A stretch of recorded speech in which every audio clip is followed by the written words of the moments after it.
Victoria Reeves slammed her palm on the table and pointed straight at the black man in the janitor's uniform. "You mop boy, since you're so fascinated by my technology, fix it. Fix my billion-dollar processor right now in front of everyone, or admit you're nothing." The crowd laughed. Cameras turned. 100 faces waited for the punchline. But Marcus Cole didn't flinch. He set down his mop, rolled up his sleeves. And what he did next would expose the biggest lie in the history of American tech, because that processor.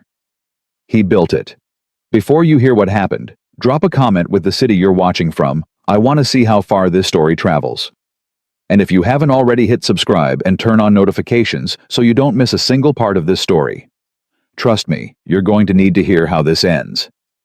The mop hit the floor at 5:47 a.m., same as every morning. Marcus Cole dunked it into the bucket, wrung it out with hands that could rebuild a quantum processor from memory, and dragged it across the marble lobby of Quantum Dynamics headquarters in Boston. 1,200 square feet of Italian stone that cost more than every apartment on his block in Roxbury combined. He cleaned it 6 days a week. Nobody looked at him. Nobody ever looked at him.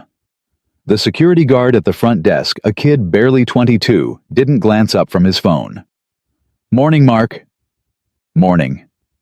That was the extent of most conversations Marcus Cole had inside this building. One word, sometimes two.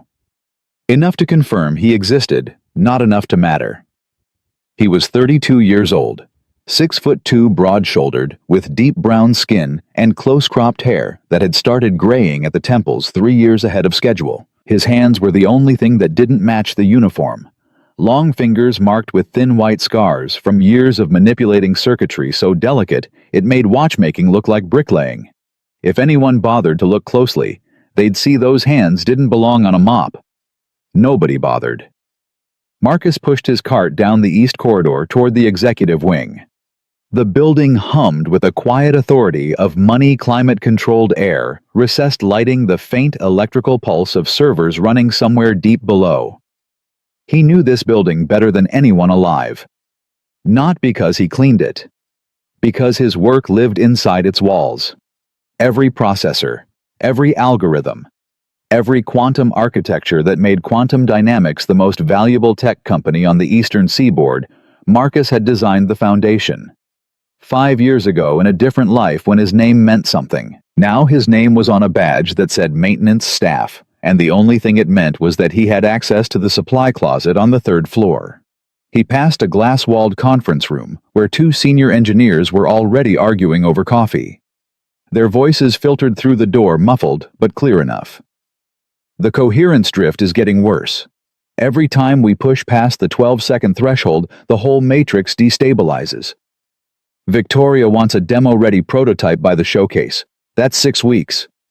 Then Victoria needs to understand physics doesn't care about her schedule." Marcus slowed his pace.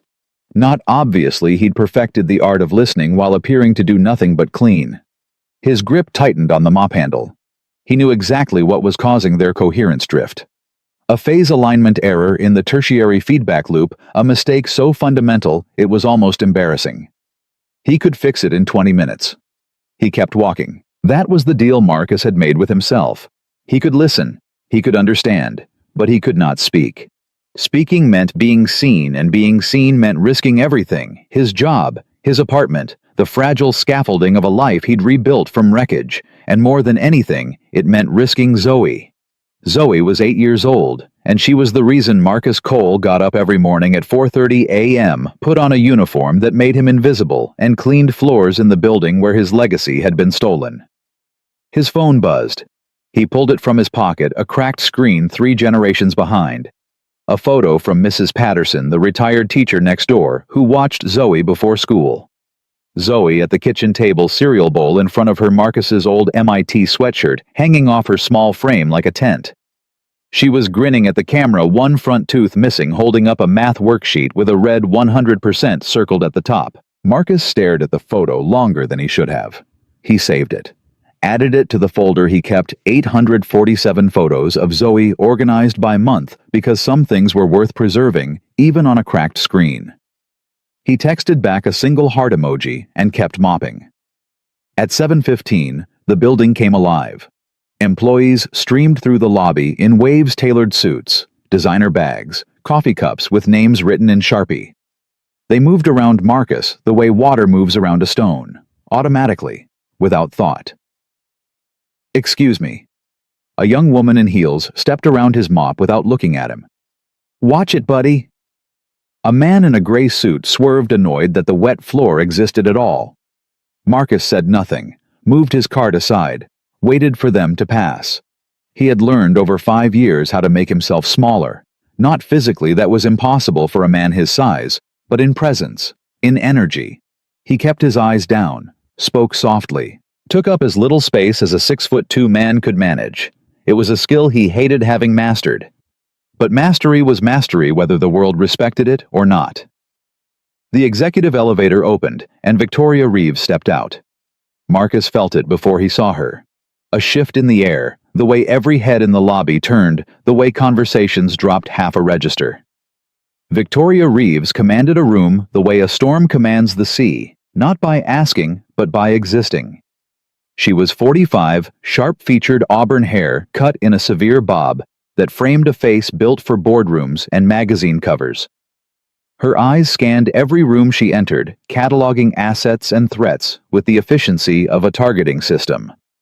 She walked within 3 feet of Marcus, close enough that he could smell her perfume, the same one she'd worn 5 years ago when she'd told him he was the future of computing. When she'd held his hand at a gala and introduced him to investors as "my brilliant discovery." Her eyes passed over him like he was furniture. "Sandra, get me the showcase numbers," she said into her phone as she strode toward the executive wing. "And tell the engineering team I want an update on the processor by noon. No excuses." Marcus watched her go. His jaw tightened. A muscle in his temple pulsed once, twice. Then he turned back to his mop and pushed it across the floor. Some stories start with a beginning. This one starts with an ending. 5 years earlier, Marcus Cole had been standing in a laboratory at M1T at 2 in the morning, staring at a computer screen, displaying results that would change the world. He was 27 years old, and he had just solved the decoherence problem. For anyone outside quantum physics, that sentence means nothing. For anyone inside it, that sentence meant everything. The decoherence problem was the wall, the fundamental barrier that kept quantum computing theoretical instead of practical. For decades, the brightest minds in science had thrown themselves against it and bounced off. Quantum states were too fragile. They collapsed too quickly. You couldn't build a reliable computer on something that fell apart every time you looked at it. Marcus had found a way around it. Not through it, around it. A completely original architecture that didn't fight decoherence, but worked with it. A design so elegant that his thesis advisor, Dr. Richard Chen, had stared at the whiteboard for a full 3 minutes without speaking before saying, "Marcus, do you understand what you've done?" Marcus had understood.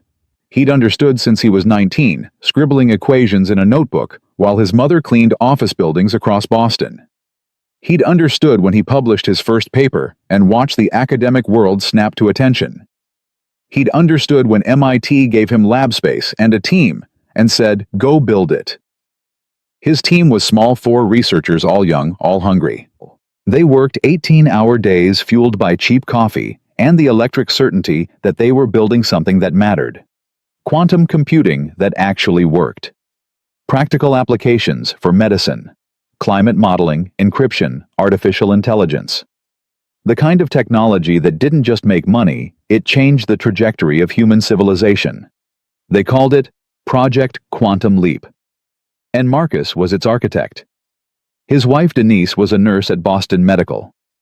She worked night shifts so they could stagger childcare for Zoe, who was 3 years old and already showing her father's stubborn curiosity about how things worked. Denise would come home at 7 a.m. kiss, sleeping. Zoe's forehead find Marcus passed out at his desk, surrounded by schematics, and shake her head with a smile that held equal parts admiration and worry. "You're going to change the world or kill yourself trying," she said one morning, placing coffee beside his elbow. Marcus had looked up, eyes bloodshot, grinning. "Why not both?"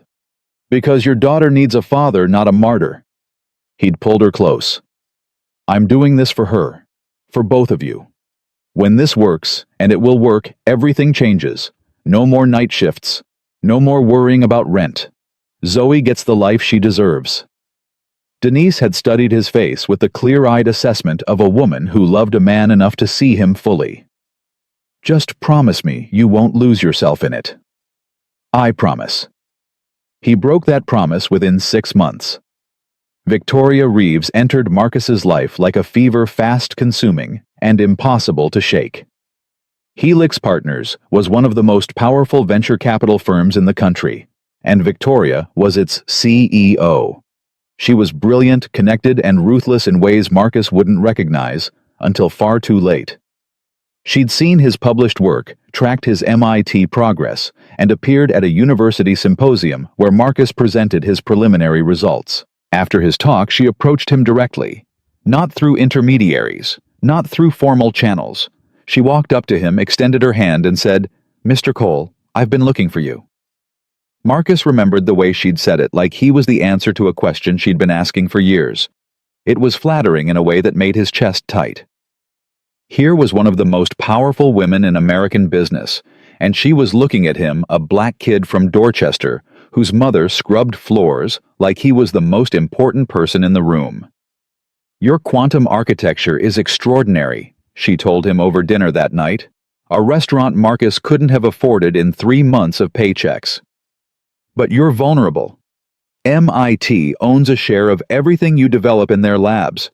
Other firms are circling. You need protection. You need a partner." "I have a team," Marcus said carefully. "And university backing.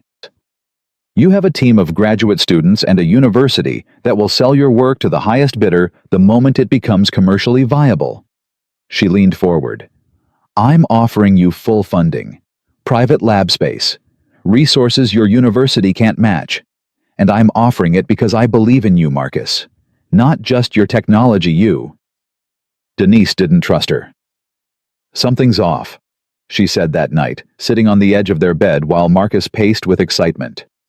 She showed up out of nowhere. "She's moving too fast. Rich people don't hand money to strangers because they believe in them. She's not handing me anything. It's an investment. In what, your technology or your trust?" "What's that supposed to mean?" Denise had paused, choosing her words carefully the way she always did when she knew Marcus wouldn't want to hear them. "I mean, you've been invisible your whole life. To teachers, to funding boards, to everyone who looked at you and saw a janitor's kid instead of a genius. And now this woman sees you. Really sees you. I'm just asking, are you thinking clearly? Or are you thinking with the part of you that's been starving for recognition?" The silence between them had been long, heavy. "I know what I'm doing," Marcus had said finally. He didn't. The move to Helix's private research facility happened fast. Too fast. Victoria's team handled everything: new contracts, new equipment, new ND. As thick enough to stop a bullet. Marcus signed where they pointed. His team signed where they pointed. The work accelerated. Results came faster than anyone expected. Marcus was 28 years old and standing on the edge of history. Victoria took him to industry events, galas, where he was the only blackface in rooms full of billionaires. She introduced him with pride that felt genuine. "This is Marcus Cole. Remember his name. He's going to make everything we thought we knew about computing obsolete." People shook his hand, looked him in the eye. For the first time in his life, Marcus felt like the world was seeing him as he truly was. He didn't notice the contracts tightening, didn't notice his team being quietly isolated from outside contacts, didn't notice the surveillance cameras in the lab multiplying, didn't notice that every piece of data he generated was being copied to servers he didn't control. Denise noticed. "Where are your original files?" she asked one evening, watching him work from the doorway of their apartment. Zoe was asleep in the next room. "At the lab." Victoria's team set up a centralized server for security. "So you don't have your own copies. It's more efficient this way." "Marcus." Her voice carried a weight that made him stop typing. "You don't own any copies of your own work." He turned around. "It's in my contract. The secure server protects against leaks." "It protects against you. Don't you see that? You don't understand how this industry works. I understand how people work. And I'm telling you that woman is not your friend." Marcus had stood up, frustrated, tired, already stretched thin between fatherhood and a project that consumed every waking thought. "Denise, this is the opportunity of a lifetime.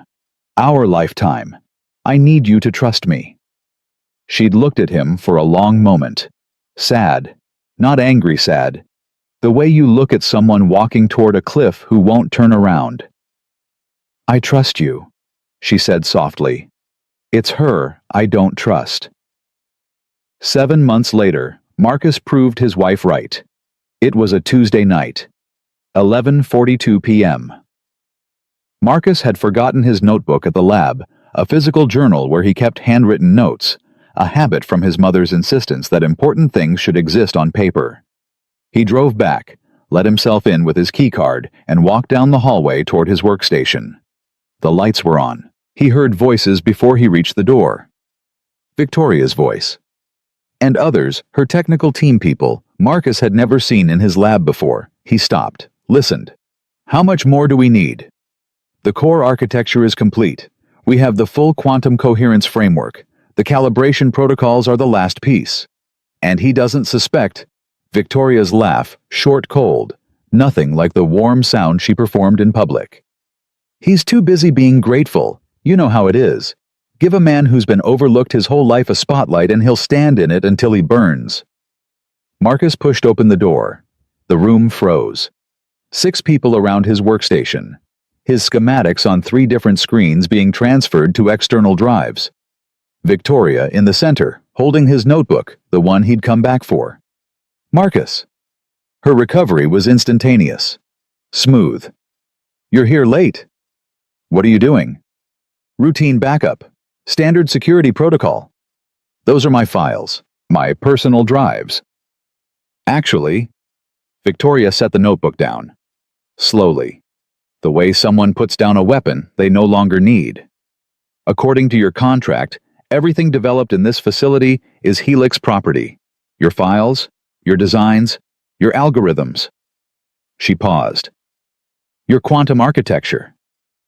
Marcus felt the floor tilt. "That's not I built this. Before Helix, before you." "Can you prove that?" Her voice was quiet now, almost gentle, the kindness of someone delivering a verdict. "Your MIT files were transferred to our servers months ago. Your personal notebooks have been logged as company materials, and your original prototypes were moved to our secure storage for protection, remember?" Marcus stepped forward, his voice cracked for the first time. "You can't do this." Victoria looked at him, really looked at him. And in that look, Marcus saw the truth. Not cruelty, not malice, but something worse. Indifference. The same way the executives at Quantum Dynamics would later look at him in his janitor's uniform. The look that said, "You are not a person to me. You are a resource that has been fully extracted." "Marcus, I'm going to be honest with you because I think you've earned that much." She straightened her jacket. "You are without question one of the most brilliant minds I have ever encountered. What you built is extraordinary, revolutionary, and it will change the world. I meant that every word." She paused. "But let me ask you something. If you walk out of here tonight and try to fight me, who do you think the world will believe, a black man from Dorchester with no copies of his own work, or a billion-dollar firm with 100 lawyers and every document that matters?" She tilted her head slightly. "You're brilliant, Marcus, but you're naive. And in this world, naive is just another word for defeated." Marcus stood there, his hands shaking, his mind, the mind that had solved problems that stumped Nobel laureates, racing through every option and finding every door locked. "I'll go public. I'll tell everyone what you did." "And say what?" "That you willingly signed contracts giving us full ownership, that you moved your work into our facility voluntarily, that every agreement has your signature at the bottom." She picked up his notebook and held it out to him. "Take this. I don't need it anymore. Everything that matters is already ours." He didn't take it. He couldn't move. Victoria walked past him toward the door. She paused beside him close enough that he could smell that perfume again. The same perfume she wore the night she told him she believed in him. Go home, Marcus. Hug your daughter, and let this go. Because if you fight me... Her voice dropped to something barely above a whisper. I will make sure you lose everything. Not just the technology. Everything. She left. Marcus stood alone in the lab. His lab, the lab he'd built from nothing, surrounded by empty screens, and the ghost of his life's work. He picked up the notebook, opened it to the first page where he'd written in careful handwriting 5 years ago, for Zoe. So she'll know her father built something that mattered. He closed it, and he drove home to his wife, who had been right about everything, and who would be dead within a year. Marcus drove home that night, with the notebook on the passenger seat, and his hands locked on the steering wheel so tight, his knuckles went pale under his brown skin. He drove exactly the speed limit. He signaled every turn. He parked in his assigned spot and sat in the car for 11 minutes before going inside, because he needed those 11 minutes to decide what face to wear through the door. Denise was awake. She was always awake when he came home late. She was sitting at the kitchen table in her scrubs, a cup of tea going cold in front of her, and the moment he walked in, she knew. She didn't need him to say a word. 5 years of marriage had taught her to read him the way he read circuit boards, every signal, every misfire, every overloaded pathway about to blow. What happened? Marcus sat down across from her. He put the notebook on the table between them, and he told her everything. The open lab, the copied files, Victoria's team, the contracts, the threats. He told her what Victoria had said, the precise words, because they were already seared into him like a brand. Denise listened without interrupting. When he finished, she was quiet for a long time. Not the quiet of someone who wanted to say "I told you so." The quiet of someone calculating damage. Okay, she said finally. We fight. She has everything, Denise. Every document, every file. My signature's on, I heard you. And I said we fight. She reached across the table and put her hand over his. Her fingers were warm, steady. The hands of a woman who held dying patients and still showed up for the next shift. You built something real. You know it, I know it, and somewhere in this mess there's proof. There's always proof. Marcus wanted to believe her. God, he wanted to believe her. She said she'd take everything. She already took everything. So what are we protecting? He looked at her. This woman who worked doubles at the hospital, who raised their daughter on 3 hours of sleep, who had warned him about Victoria when warning could have made a difference. She wasn't afraid, she was furious. But it was the kind of fury that builds things instead of burning them, focused structural load-bearing. I have emails, Marcus said slowly. Early ones from before Helix, exchanges with Dr. Chen about the architecture, time-stamped. They'd show the work existed before Victoria ever contacted me. Then we start there.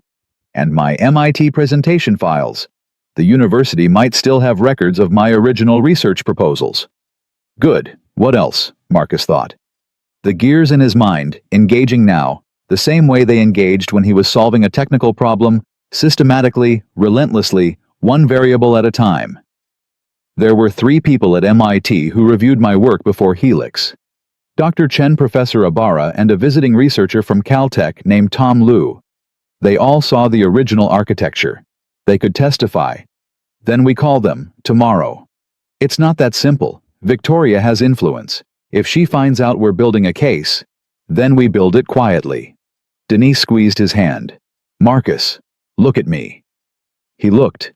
You are the most brilliant person I have ever known, and I am the most stubborn.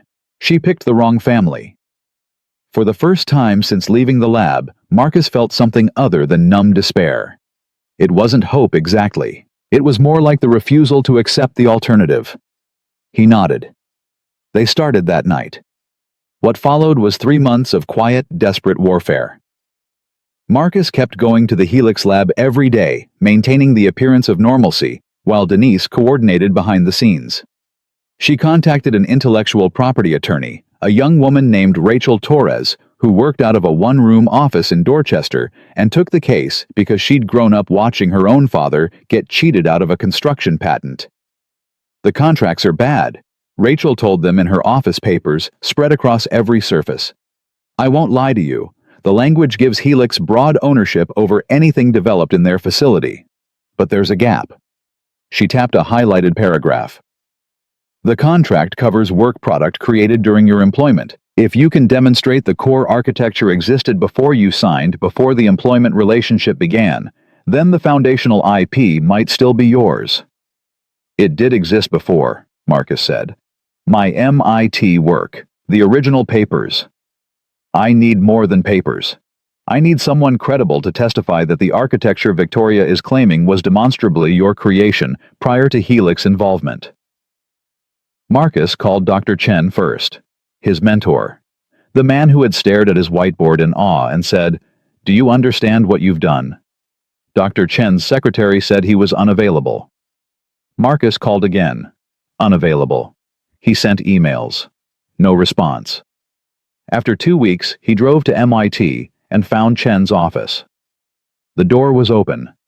Chen was inside. "Richard?" Chen looked up, and Marcus saw it immediately, the recognition, the guilt, and the fear. All three cycling across the old professor's face like a slot machine landing on the worst possible combination. "Marcus, I wasn't expecting you." "Wasn't?" "I've been calling." "Yes, I know, it's been a busy semester." Marcus stepped inside and closed the door. "I need your help. Victoria Reeves stole my work, all of it. The quantum coherence architecture, the phase alignment protocols, everything from Project Quantum Leap. She's going to build a company on it and put her name on top."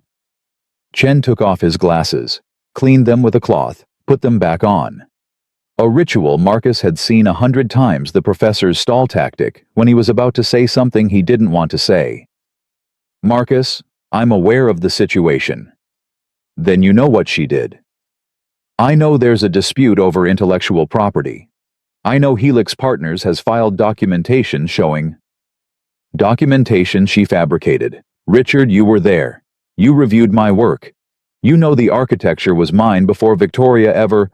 "I know what I know." Chen's voice dropped. Not unkind, but firm.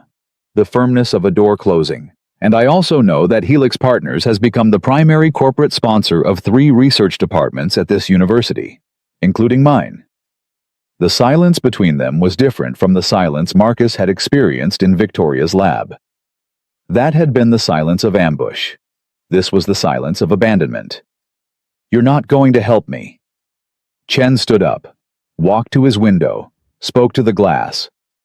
"I am 63 years old. I have a pension, a research lab, and 20 years of work that depends on continued funding. Victoria Reeves made it very clear through intermediaries, of course, nothing direct, nothing traceable, that any involvement in a dispute against Helix would be problematic. She threatened you. She didn't need to threaten me. She just made sure I understood the landscape." He turned back to Marcus. His eyes were wet. "I am sorry. Truly. What you built was extraordinary. The most original work I've seen in 40 years, and what she did to you is criminal. But I am not the man who can prove it. Not anymore." Marcus stood there absorbing it. The betrayal from Victoria had been a knife. This was something worse, a door locked by someone who should have held it open. What about Professor Abara Tom Liu from Caltech? Chen hesitated, then shook his head slowly. Victoria's people contacted them weeks ago. Abara has suddenly received a very generous research grant from a Helix subsidiary. And Liu? He paused. Liu's visa renewal was under review. It's been approved now. Expedited. Marcus understood. Every witness, every ally, every person who could corroborate his claim bought pressured or silenced. Not through crude intimidation, but through the elegant machinery of institutional power. The kind of power that didn't need to raise its voice because it owned the room. "She thought of everything," Marcus said quietly. "She always does." Marcus left MIT for the last time. He sat in his car in the parking garage and called Denise. When she answered, He could hear Zoe in the background singing a song she'd learned at daycare, slightly off-key, and completely unaware that her father's world was collapsing. Chen won't testify. None of them will. Denise was quiet for a moment. Then, "Come home. We'll figure out the next step." There is no next step. She closed every door.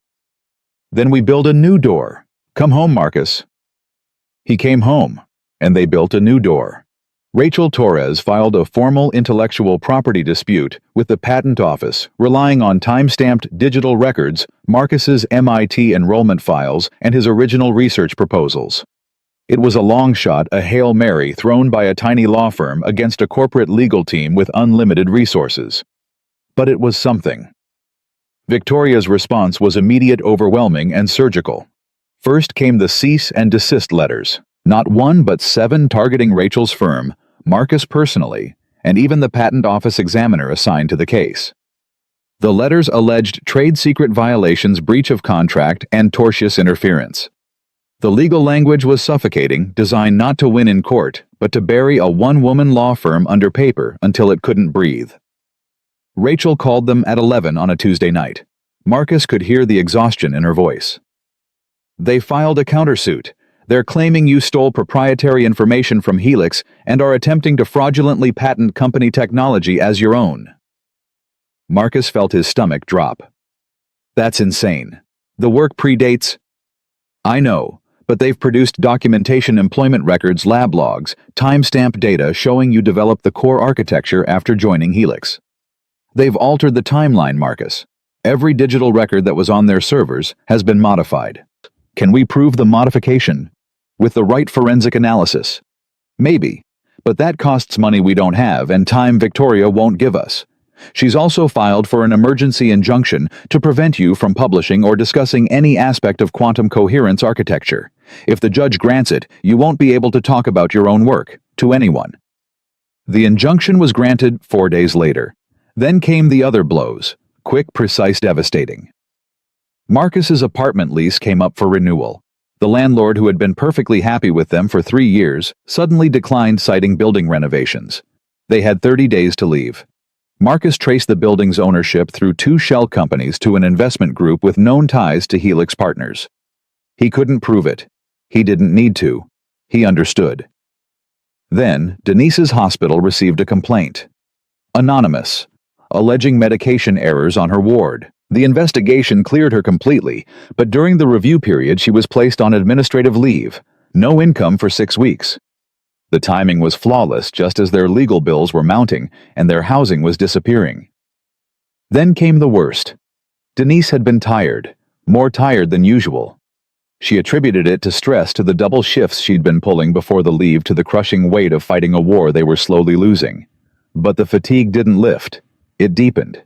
She started losing weight, started waking up drenched in sweat. Marcus came home one afternoon and found her sitting on the bathroom floor, too exhausted to stand. Zoe was at daycare. The apartment was quiet. Denise looked up at him with eyes that were afraid for the first time since this whole nightmare began. "Something's wrong," she said. "Something's really wrong, Marcus." The diagnosis came 10 days later. Lymphoma. Aggressive. Treatable, the oncologist said, but only with a specific immunotherapy protocol that was still classified as experimental. Their insurance provided through Denise's hospital denied coverage. Experimental treatment. Not medically necessary. Standard appeals process would take 4 to 6 months. Denise didn't have 4 to 6 months. Marcus called every number he could find. Wrote letters, filed appeals, sat in waiting rooms, and pleaded with administrators who looked at him with sympathy and explained that their hands were tied. He contacted 3 patient advocacy organizations. One told him the denial was unusual. The treatment had been approved for similar cases routinely. Something about this specific denial didn't add up. Marcus already knew what didn't add up. He couldn't prove it. He didn't need to. He went to see Victoria one last time. Her office was on the top floor of Helix Partners' new headquarters. He didn't have an appointment. He walked past the reception desk. past two security guards who grabbed his arms and tried to stop him, and into her corner office where she sat behind a desk that cost more than his car. "I need you to call them off," he said. The guards held his arms. He didn't struggle. "The insurance. Call them off. I'll drop everything. The patent claim, the lawsuit, everything. Just let my wife get treatment." Victoria studied him the way she studied a balance sheet, looking for the bottom line. "I don't know what you're talking about. My wife has cancer. Her insurance was denied for a treatment that gets approved routinely. You did this." "That's a very serious accusation." "I'm not accusing, I'm asking." His voice broke on the word.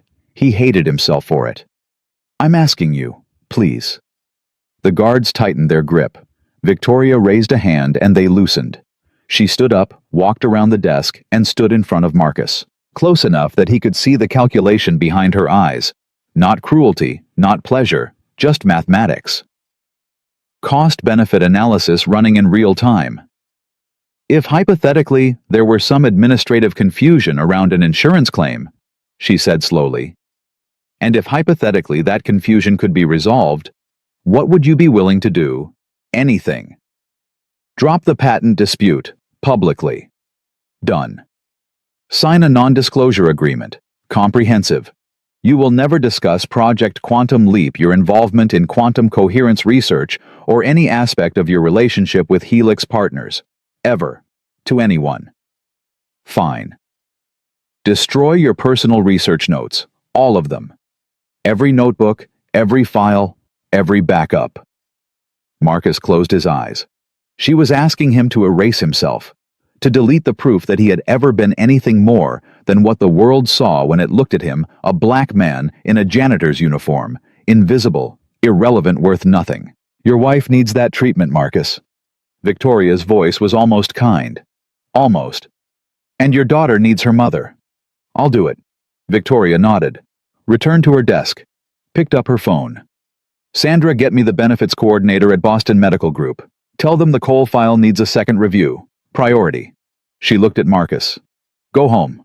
You'll have an answer by Friday." The insurance was approved on Thursday. Denise started treatment the following week. Marcus destroyed his research notes on a Sunday afternoon while Zoe was at Mrs. Patterson's. He burned the notebooks in a metal trash can on the back steps of their new apartment, a smaller place in Roxbury, all they could afford after the lease wasn't renewed. He deleted digital files, wiped drives, erased every trace of Project Quantum Leap from every device he owned. The last thing he destroyed was a USB drive containing the original architecture. The complete design, his life's work compressed into 16 gigabytes. He held it over the trash can for a long time. Then he dropped it in and watched the flames melt the plastic casing. Rachel Torres called that evening. He told her to drop the case. "Marcus, we can still fight this. The forensic evidence. Drop it, Rachel. If you surrender now, she wins. She takes your work, your reputation, everything. She already has everything. I'm just making it official." There was a long pause. "What changed?" "My wife is dying. My daughter is 4 years old. And I'm done fighting a war that's killing the people I love." Rachel didn't argue. She was a good enough lawyer to know when a client had made a decision that went beyond legal strategy into something far more fundamental. She filed the withdrawal papers the next morning. Marcus signed Victoria's NDA on a Tuesday. Comprehensive, airtight. He couldn't discuss his work, his ideas, his past, or his involvement with Helix Partners in any context, to any person, for any reason. He signed it with a hand that didn't shake because the shaking was all on the inside now. 2 weeks later, Victoria Reeves announced the formation of Quantum Dynamics Inc., built on revolutionary quantum coherence technology developed by the Helix Partners research team. No mention of Marcus Cole. No mention of Project Quantum Leap. No mention of MIT. The technology simply appeared fully formed, as if it had sprung from Victoria's mind like Athena from Zeus. Marcus watched the press conference on his phone while sitting in a hospital room. Denise was asleep, the immunotherapy drip feeding into her arm through a line that bruised because her veins were giving up. Zoe was on his lap coloring in a book, unaware that the television mounted on the wall was playing a celebration of her father's erasure. The treatment worked for 4 months. Denise responded well. Her energy returned. She played with Zoe. She laughed. She made plans, talked about going back to work, about maybe taking Zoe to the beach that summer, about a future that suddenly seemed possible again. Then the cancer came back. Different. Faster. The oncologist used words like resistant and metastatic, and Marcus heard them the way you hear a language you once knew but have forgotten, recognizing the sounds without being able to process their meaning. A second round of treatment was recommended. More aggressive. More experimental. The insurance denied it again. This time, Marcus didn't go to Victoria. He already knew the deal. He'd given her everything she'd asked for. The NDA. The destroyed research. The public surrender. But that had purchased 1 round of treatment and 1 round only. The receipt had been stamped. The transaction was complete. He tried to raise money. Sold everything worth selling. Took a second job, then a third. Mrs. Patterson watched Zoe for free, refusing any payment. "You just bring that baby home to her mama," she said, pressing Marcus's hand back when he tried to give her his last $40. "That's all the payment I need." Denise knew. She always knew. "Stop," she told him one night. The hospital bed, the fluorescent lights, the smell of antiseptic that Marcus would forever associate with losing her. "Marcus, stop fighting this one. Don't say that. I need you to hear me, really hear me. I hear you, and the answer is no. We're not giving up." Denise reached for his hand. Her grip was weaker than it had been. Her fingers thinned the wedding ring loose on her knuckle. "I'm not giving up. I'm choosing where my energy goes. And it goes to you and Zoe. Not to hospitals and insurance companies and fights we can't win. We can win. We just need Marcus." The way she said his name stopped him.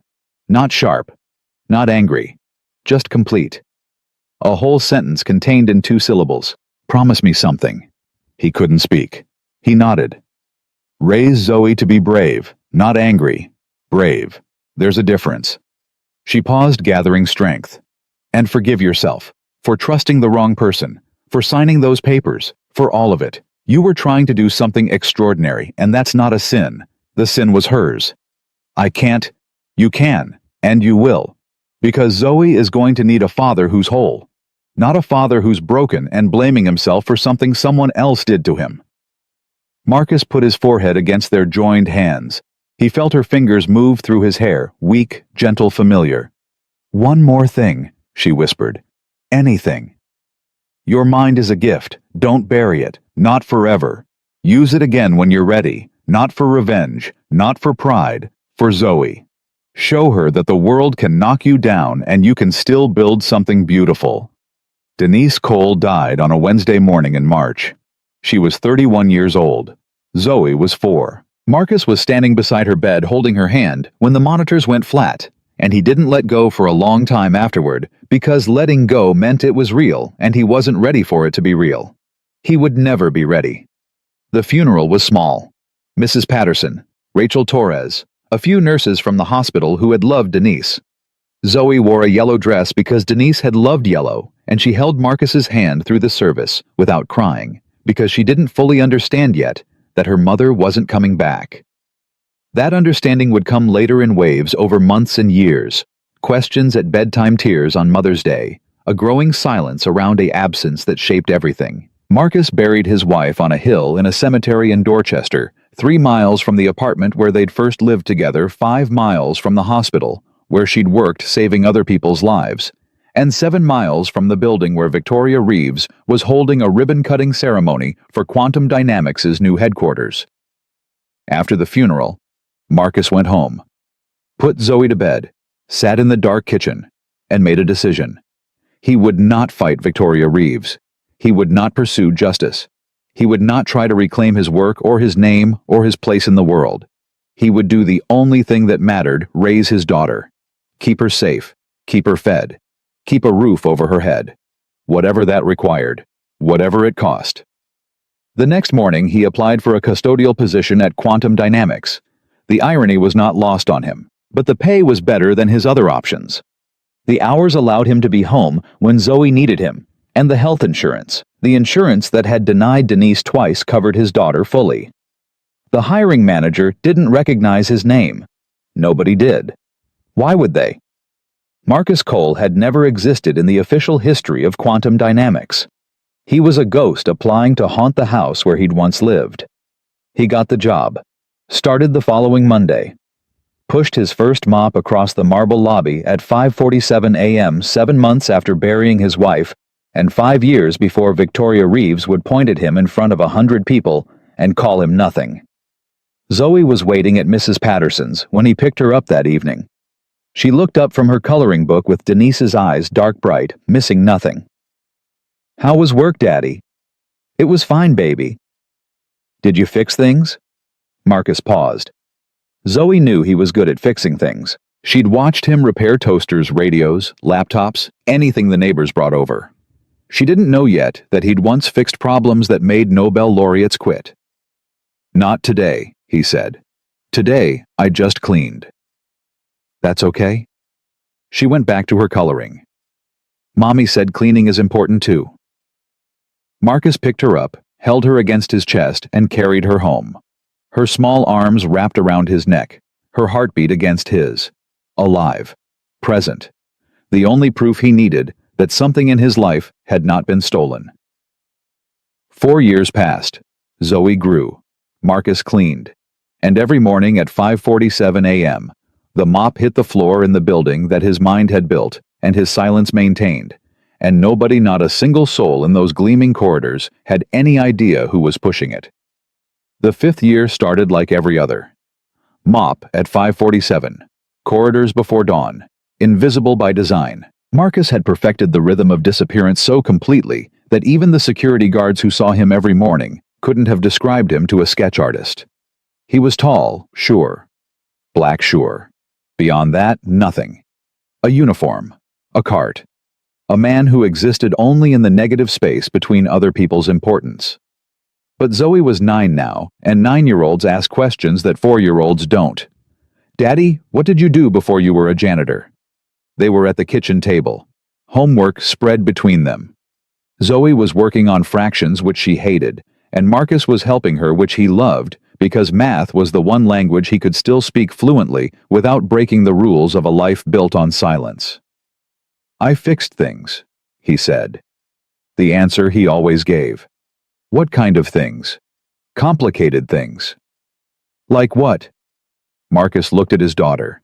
She had Denise's eyes, dark, direct, patient, in a way that said, "I will wait as long as it takes for the real answer." He felt the familiar pull between truth and protection. The truth was a weight he carried alone. The protection was the only gift he could still give her. "Like computers," he said carefully. "Special computers." "Were you good at it?" "Yeah, baby. I was good at it." "Then why did you stop?"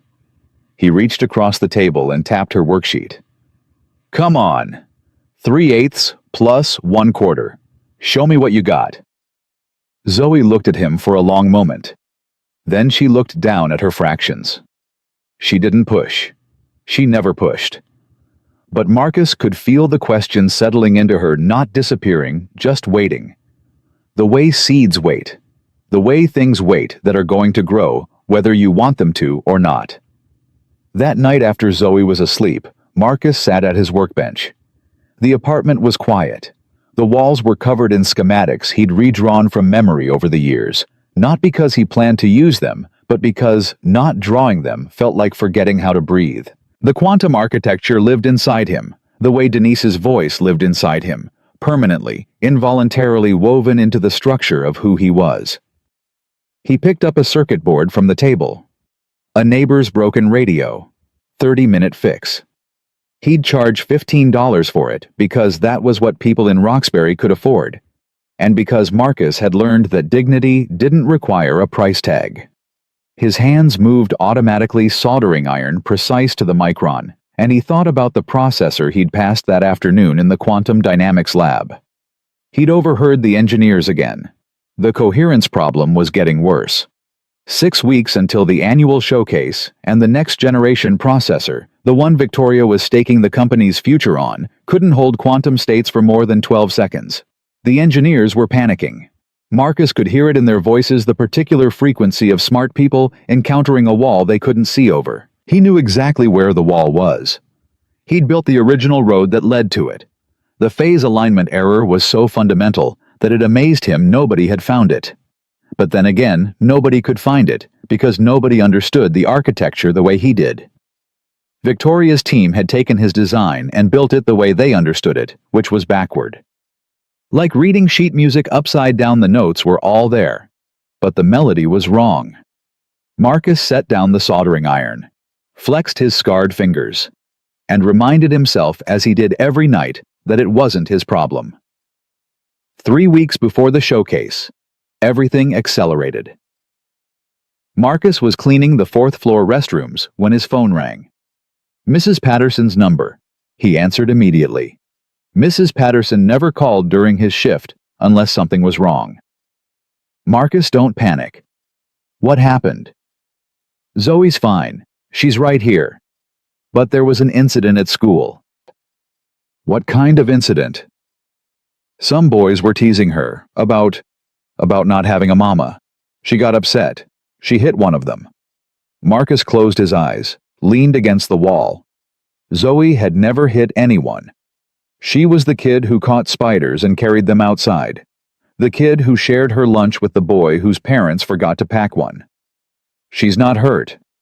She's not hurt, but the school wants a conference tomorrow morning. I'll be there. Can I talk to her? A rustling sound. Then Zoe's voice, small and thick with the residue of tears. Daddy. Hey baby, you okay? I'm sorry. We'll talk about the hitting part later. Right now I just want to know you're okay. A pause. Then in a voice so quiet, Marcus had to press the phone hard against his ear. They said Mommy left because she didn't want me. I told them that's not true. I told them she was sick, and they said... Another pause. Shaky breathing. They said if my daddy was so smart, why couldn't he fix her? Marcus felt the words hit him somewhere below the ribs, in the place where grief lived permanently, where it had built a house and settled in and would never leave. He pressed his hand against the bathroom wall until the tile bit into his palm. Zoe, listen to me. Your mother loved you more than anything in this world. She didn't leave. She fought to stay. She fought harder than anyone I've ever known. Then why couldn't you save her? The question hung between them like a blade. Marcus didn't have an answer. He'd never had an answer. It was the question he asked himself every night before sleep, and every morning before dawn. The question that no amount of mopping or circuit board repair or careful invisibility could silence. Some things can't be fixed, baby, he said finally. Even by people who are really good at fixing things. And that's not your fault or mine. It's just the truth. I hate the truth. I know. Me too sometimes. Daddy? Yeah. Those boys said you're just a janitor. That you're nobody. I told them my daddy is the smartest person in the world. Was I lying? Marcus pressed his forehead against the cold tile. His eyes burned. His throat closed around the words he wanted to say, and the words he was legally forbidden to say, and the vast distance between the two. You weren't lying, he whispered. Then how come nobody knows? He couldn't answer that. Not without breaking the NDA. Not without opening a door he'd sealed shut to save Denise, to protect Zoe, to preserve the fragile architecture of a life built on the agreement that Marcus Cole would be nobody forever. I love you, he said. I'll pick you up soon. He hung up. Stood in the bathroom for a full minute.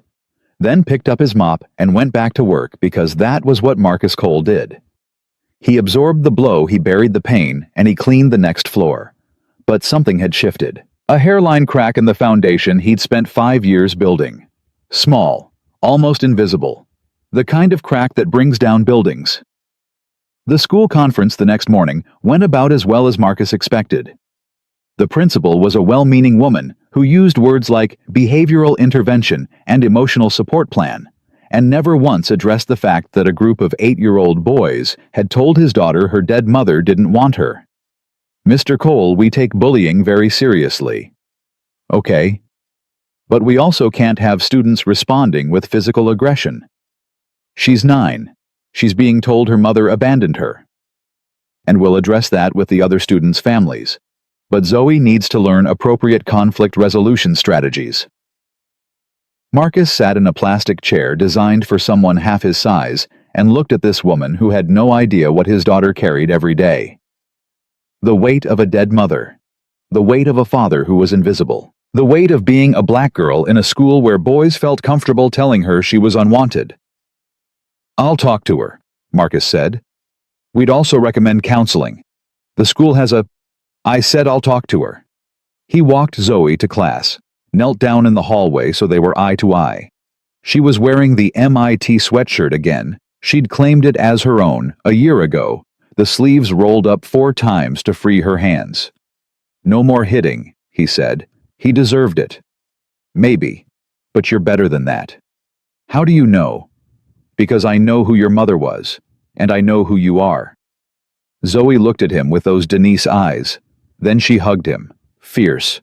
The kind of hug that's half love and half desperation, the grip of a child holding onto the one solid thing in a world that keeps shifting. Marcus held her back, and the crack in his foundation widened by another fraction. 2 weeks before the showcase, he overheard a conversation that stopped him cold. He was cleaning the executive corridor. Late shift, almost everyone gone. Victoria's office door was half open, and her voice carried clearly into the hallway, that precise commanding tone that Marcus knew better than he wished he did.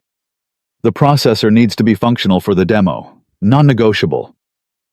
A man's voice, the chief engineer, a guy named Peterson, whom Marcus had sized up as competent but unoriginal.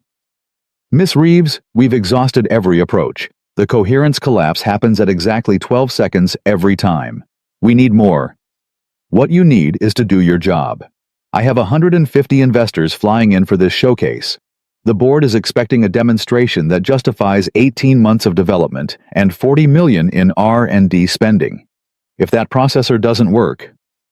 "With respect, the underlying architecture may have fundamental limitations. We haven't. The architecture is perfect."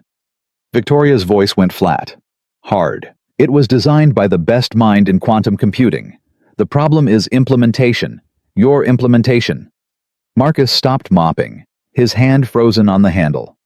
She'd said it without irony, without acknowledgement, without the slightest tremor of conscience. The best mind in quantum computing. She was talking about him, about his work. And she said it the way you'd describe a tool you'd purchased with pride of ownership, not gratitude. "Find the error," Victoria continued. "You have 13 days. If you can't make it work, I'll find someone who can." "There isn't anyone who can. This architecture it's unlike anything in the literature. Whoever designed the original framework was operating on a level that..." 13 days, Peterson. Marcus heard footsteps approaching the door. He resumed mopping, head down, invisible. Peterson walked past him without a glance. Victoria's door closed. Marcus pushed his cart down the corridor. His heart was pounding in a way it hadn't in years. Not with anger exactly. Something more complicated. The architecture was perfect. She knew that. She'd always known. She just couldn't make it work without him, and she'd spent 5 years and $40 million trying, rather than admitting that the janitor in the hallway was the only person alive who could finish what he'd started. The irony wasn't even bitter anymore. It was just heavy. Showcase day arrived on a Thursday in October. Marcus wasn't supposed to work that evening. It was his night off. He'd planned to take Zoe to the library, their Thursday ritual. But at 3 p.m. his supervisor called. "Cole, I need you to come in. Johnson called out sick, and we're short-staffed for the showcase setup." "I can't. I've got my daughter." "Double time, Marcus. And they're talking about cutting hours next month. The guys who show up for the showcase will be the last ones cut." Marcus looked at Zoe, who was sitting on the couch reading a book about planets. She was wearing the MIT sweatshirt. She was always wearing the MIT sweatshirt. "Let me make a call." Mrs. Patterson picked up on the first ring. "Bring her over. I made cookies." Marcus knelt in front of Zoe. "Baby, I gotta work tonight. Mrs. Patterson's got cookies." "It's library night." "I know. I'm sorry. We'll go Saturday." Zoe studied him. "You always say that." And we always go Saturday. It's not the same. I know. He kissed her forehead. I'll make it up to you. She looked at him with an expression that was too old for 9. An expression that said she understood more than he thought she did. It's okay, Daddy. Go clean your building. Your building. She'd started calling it that a few months ago. Marcus didn't know if she meant it literally or if some instinct had picked up on a truth he'd never spoken. With Zoe, you could never be sure. He dropped her at Mrs. Patterson's at 4:30 and drove to Quantum Dynamics. The building was already transformed. Catering trucks outside, a red carpet leading to the main entrance. The lobby filled with arrangements of flowers that cost more than Marcus made in a week. He changed into his uniform in the maintenance room, grabbed his cart, started his rounds in the back corridors where the showcase guests wouldn't venture. The event began at 7 p.m. Marcus could hear it from 2 hallways away, the hum of a crowd performing wealth and influence for each other. Glasses clinking. Laughter calibrated to the exact pitch of networking. The particular energy of people who believed they were important gathered in one room to confirm it. Marcus stayed away. He cleaned the restrooms, restocked the supply closets, emptied the trash cans in the peripheral offices. He was 2 floors above the main event hall and fully intending to stay there when his phone buzzed. A maintenance alert. Priority 1, main demonstration hall, critical system failure. His stomach dropped. He read it again, hoping he'd misread. He hadn't. Priority 1 meant all available maintenance staff to the location immediately. It wasn't optional. It was the kind of alert that if ignored would be noticed, would become a conversation with his supervisor, a mark on his record, the kind of thing that put you at the top of the list when hours got cut. Marcus stood in the empty corridor and weighed his options. Go down there into the heart of the showcase, surrounded by the people in the world, and the woman he'd spent 5 years avoiding. Or ignore the alert and risk the job that kept his daughter fed and insured. It wasn't really a choice. He took the service elevator down. The demonstration hall was chaos dressed in expensive clothing. Marcus could read the room the instant he stepped through the back entrance. Guests clustered in confused groups. Conversations too loud and too animated. The particular energy of people who'd been promised a show and were getting a disaster instead. Near the center of the hall, a cluster of engineers surrounded the next-generation processor, like surgeons over a patient they were losing. And Victoria Reeves was cutting through the crowd toward them, her crimson dress catching the light. Her face locked in the expression Marcus knew better than anyone alive, perfect composure over absolute fury. He tried to stay at the periphery, pushed his cart toward the nearest spill. Someone had knocked over a champagne glass, which gave him legitimate cover. He kept his head down, cleaned the floor, and listened. What exactly is the problem? Victoria's voice sliced through the murmurs. Peterson was sweating through his dress shirt. The coherence matrix is destabilizing. We're getting complete quantum state collapse within 3 seconds. It was holding at 12 in the lab, but something's triggered a cascade failure. Fix it. Miss Reeves, this isn't a calibration issue. Something in the core architecture is fundamentally... The core architecture is fine. Victoria's jaw tightened. I've been told this by every expert we've consulted. The architecture is revolutionary. The problem is on your end. With respect, we've been saying for months that we don't fully understand the foundational design. The original documentation is incomplete. Whoever built this framework left gaps that your team should have filled by now. That's what I pay you for. An older man in a charcoal suit approached Victoria. Marcus recognized him. Harrison Wells, chairman of the board, old money, old power, old patience that was visibly running thin. Victoria, my colleagues from Singapore flew 14 hours for this demonstration. Tell me something encouraging. A minor technical adjustment, Harrison. Give us 20 minutes. You said that 20 minutes ago. Victoria's smile held, but Marcus could see the cracks. The tiny fractures that only someone who'd studied her face across 100 interactions could detect. She was scared. Not of the technology failing, of what the failure revealed. That the empire she'd built on stolen work was only as stable as the work itself, and she'd never understood the work well enough to maintain it. She turned back to Peterson. Get everyone who has ever touched this processor into this room. Now. I want solutions, not excuses. We've called everyone. Our quantum team, the consultants, the MIT advisory board. Nobody can diagnose a cascade failure in the core architecture because nobody fully understands. Then figure it out. Victoria's voice dropped to a register that promised consequences. Or start updating your resume. Marcus had nearly reached the exit. 30 more feet, and he'd be through the door, back in the service corridor, back in the safe invisibility he'd built his life around. 20 feet. 10. You there, janitor. He stopped. The word hit him between the shoulder blades. He'd heard it 1,000 times in 5 years. But this time the voice behind it was Victoria's, and the room was full of people, and somewhere in the back of his mind a door that he'd sealed shut rattled on its hinges. He turned around slowly. Victoria was looking directly at him. Through him, really.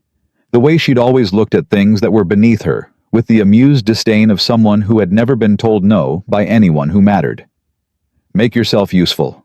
Get coffee for the engineering team. They'll be here a while. She paused, something flickering behind her eyes. Not recognition. Not yet. Just the reflexive pleasure of exercising power over someone who couldn't push back. Yes, ma'am, Marcus said. Quiet, eyes down. He turned toward the catering station, but Peterson was still talking, his voice louder now, cracking under pressure. The entanglement mapping is producing inverted results. Every correction we apply accelerates the collapse instead of slowing it. Marcus's feet stopped moving before his brain gave the command. Inverted entanglement mapping. He knew exactly what that meant.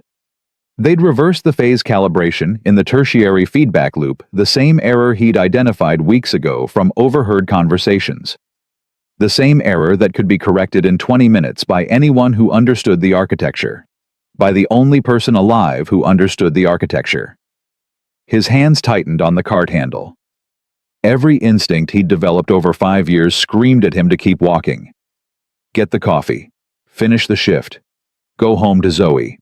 Stay invisible. Stay safe. The NDA. The silence. The deal he'd made over Denise's hospital bed with the woman who was now standing 30 feet away, smirking at the wreckage of his life's work. But Peterson kept talking, and a younger engineer, a woman Marcus had noticed before, sharp Ernest, the kind of person who got into the field because she actually loved the science, was saying something that stopped his retreat cold. What if we're approaching this wrong? What if the original architecture wasn't designed to suppress decoherence at all?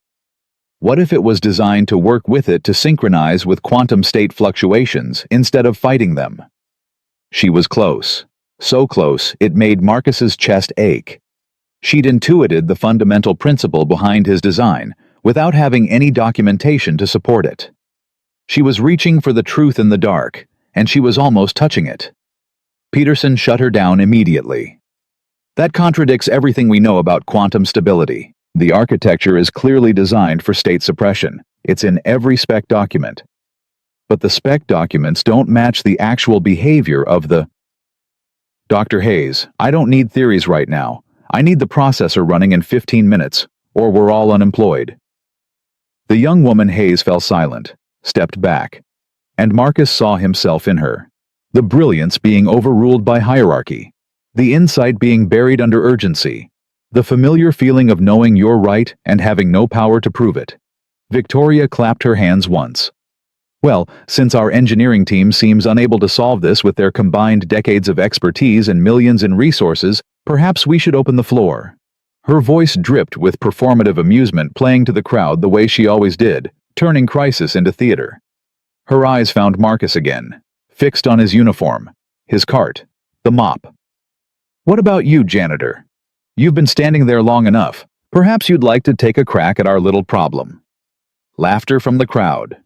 Not all of it cruel, some nervous, some uncomfortable, but enough to fill the room with the sound of a man being diminished for entertainment. A board member chuckled. Victoria, really? No, I'm serious. She stepped toward Marcus' heels, clicking on the polished floor. I've always believed in giving everyone a fair chance regardless of their station. It's what this company was built on, innovation from unexpected places. The irony was so grotesque, that Marcus felt it as a physical sensation, a burning in his sternum, innovation from unexpected places. She was standing on his grave and planting flowers. "Tell you what." Victoria's voice carried through the silent hall.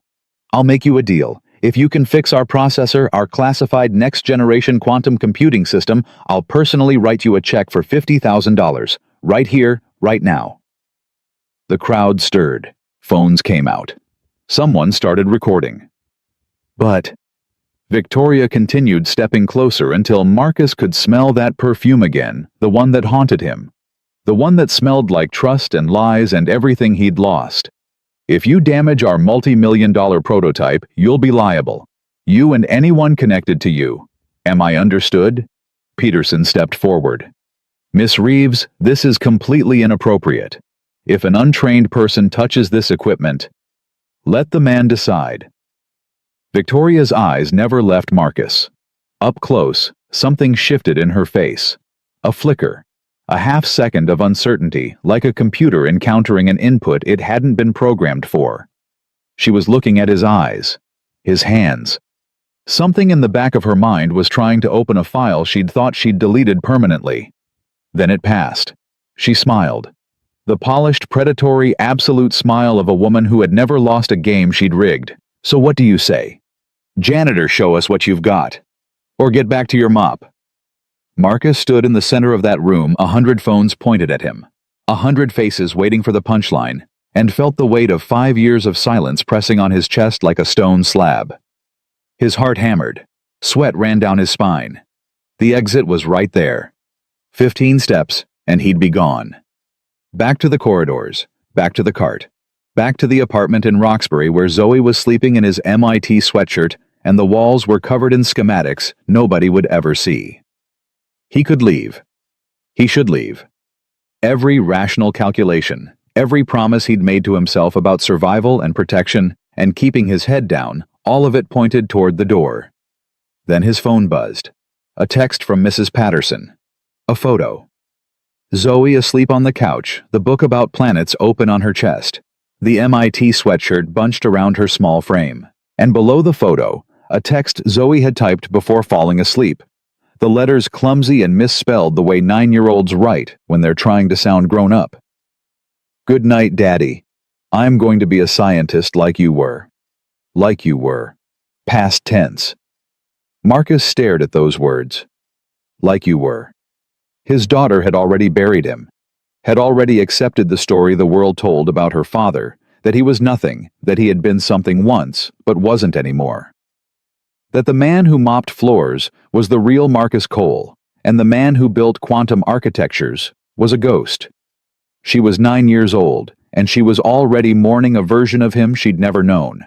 And in that moment, standing between the exit and the processor, between silence and truth, between the man he'd agreed to be and the man he actually was, Marcus heard Denise's voice. Not a memory, not an echo. The voice itself, clear and close and fierce the way it had been when she was alive and fighting. "Your mind is a gift. Don't bury it. Not forever." He put his phone in his pocket, turned away from the exit, looked at Victoria Reeves, who was already savoring her victory, already composing the anecdote she'd tell at dinner parties about the janitor who didn't know his place. "I'll need a diagnostic tablet," Marcus said, "and a T7 toolkit." The room went absolutely silent. Victoria's smile froze. For 1 second, one fraction of a second, Marcus saw something he'd never seen on her face before. Doubt. Not of him. Of herself. The sudden vertiginous uncertainty of a woman who has controlled every variable for 5 years and just realized she missed one. Then the smile reassembled. "By all means." She gestured grandly to Peterson. "Give the man his tools." Marcus Cole rolled up his sleeves, revealing the scarred forearms of a man who'd spent a decade building the future with his bare hands, and walked toward the machine that had cost him everything. Peterson handed him the toolkit like a man handing a loaded weapon to a stranger. His expression said everything his mouth was too professional to voice. "This is insane. This will end badly, and when it does, I want it on the record that I objected." "The diagnostic tablet is already synced to the processor," Peterson said stiffly. Don't touch anything without... I know how the sync protocols work. Marcus said it without attitude, without edge. Just fact. The way you'd tell someone you know how to breathe. Peterson blinked, opened his mouth, closed it. Marcus took the tablet. His fingers found the interface without looking, the way a pianist's fingers find the keys, not from sight, but from a relationship so deep it bypasses the conscious mind entirely. The login screen appeared. He bypassed it in 3 keystrokes using an administrative backdoor he'd built into the original architecture 7 years ago. A backdoor that Victoria's team had never found because they didn't know it existed, because Marcus had never documented it, because some things a man keeps for himself, even when everything else is taken. The system opened. Data cascaded across the screen: quantum coherence readings phase, alignment metrics, entanglement, mapping coordinates, thermal feedback loops. To everyone watching, it was an incomprehensible waterfall of numbers and symbols. To Marcus, it was a letter written in his own handwriting. He read it the way you read a note from someone you love, quickly, completely, with an understanding that went deeper than the words themselves. "There," he said softly, more to the processor than to anyone in the room. "There you are." He'd found the error in 9 seconds. Dr. Hayes, the young engineer who'd been shut down by Peterson earlier, had edged closer. She was watching his hands on the tablet, watching the speed with which he navigated subsystems that had taken her team months to partially understand. "How did you access the tertiary control layer?" she whispered. "We've been trying to reach that subsystem for weeks. There's no documented pathway." "There's a pathway," Marcus said. "It's just not in your documentation." "How would you know what's in our—" "Because I know what's not in it."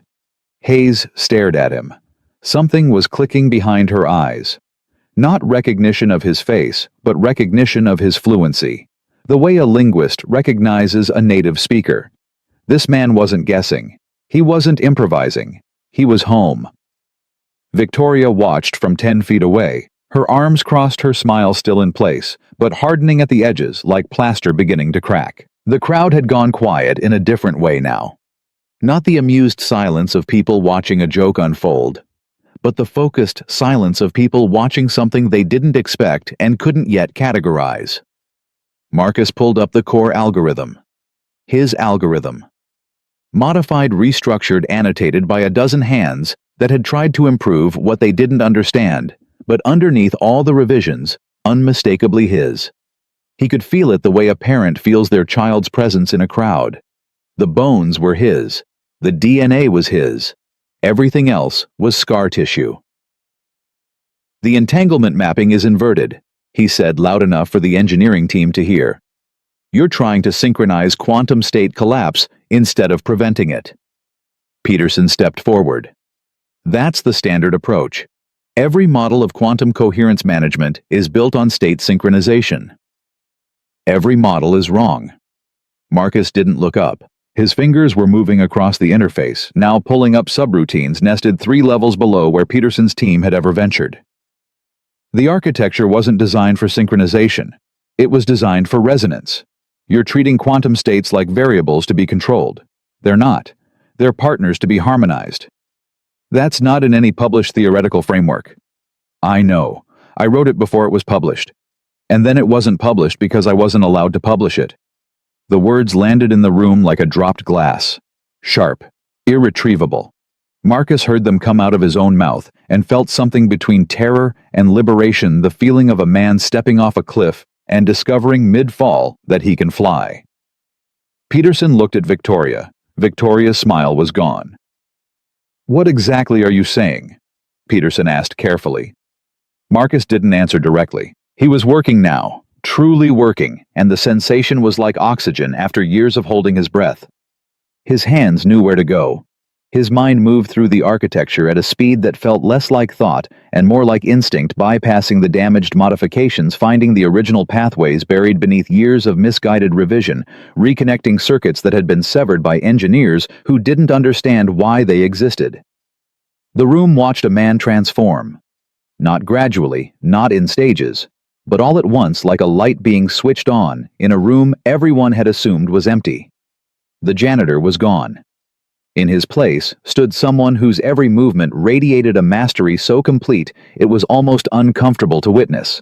The kind of competence that doesn't announce itself because it doesn't need to. Hayes moved closer, openly fascinated now. You're rewriting the phase calibration in real time. That would require understanding the entire quantum feedback architecture from the ground up. From the ground up is exactly how I understand it. Who are you? Marcus paused, just for a beat, his fingers hovering over the tablet. The question hung in the air like a held breath, and for a moment the entire room leaned in. Keep watching, he said quietly, and went back to work. The first correction took 4 minutes. He realigned the phase calibration protocols from synchronization to resonance, a fundamental shift that required rewriting 6 nested subroutines simultaneously. Peterson's team had been approaching these subroutines individually, never realizing they were interlocking components of a single system designed to function as a unit. Adjusting one without the others was like tuning a single string on a guitar and expecting a chord. Marcus tuned them all at once. The coherence readings on the overhead display flickered, stabilized for a moment, then collapsed again. A murmur ran through the crowd. Victoria exhaled audibly. Well, it seems our janitor has reached the limits of his... I'm not done. Marcus's voice cut through hers without raising in volume. Just wait. The weight of a man who knew exactly where he was and what he was doing. The resonance framework needs a secondary correction. Your team added a thermal regulation layer that's interfering with the quantum feedback loop. It's like putting a governor on an engine and then wondering why it won't accelerate. He found the thermal layer, examined it, shook his head slowly. This is wrong. All of this is wrong. You built a containment system where I designed a flow system. You're trying to trap the quantum states. They're not meant to be trapped. They're meant to move. If we remove the thermal regulation, the processor could overheat. Peterson objected. There are safety protocols. You don't remove it. You invert it. Marcus was already making the changes. Instead of suppressing thermal fluctuation, you use it as a carrier wave for the quantum states. The heat becomes part of the system instead of a threat to it. It's like... He paused, searching for an analogy that a room full of non-physicists could grasp. It's like surfing. You don't fight the wave, you ride it. Hayes was nodding. Slowly at first, then faster. That's why the original architecture had those anomalous thermal channels. We flagged them as design errors. We patched them. You patched the feature and broke the system. Marcus corrected the final subroutine, and his fingers went still. The architecture was designed to be organic, self-regulating. Every component serves the whole, and the whole serves every component. You can't cut pieces out because you don't understand them and expect the rest to function. He looked at the diagnostic readings, ran a verification sequence. Everything aligned. The mathematics resolved with the clean precision of a proof that had been waiting 5 years for someone to finish writing it. Ready for restart, he said. Peterson looked at Victoria. Victoria looked at Marcus. For the first time in 5 years, she was looking at him, actually looking. Not through him, not past him. At him. And what he saw in her face wasn't the fear he'd expected, or the anger he'd imagined during all those late nights at his workbench. It was something smaller, meaner.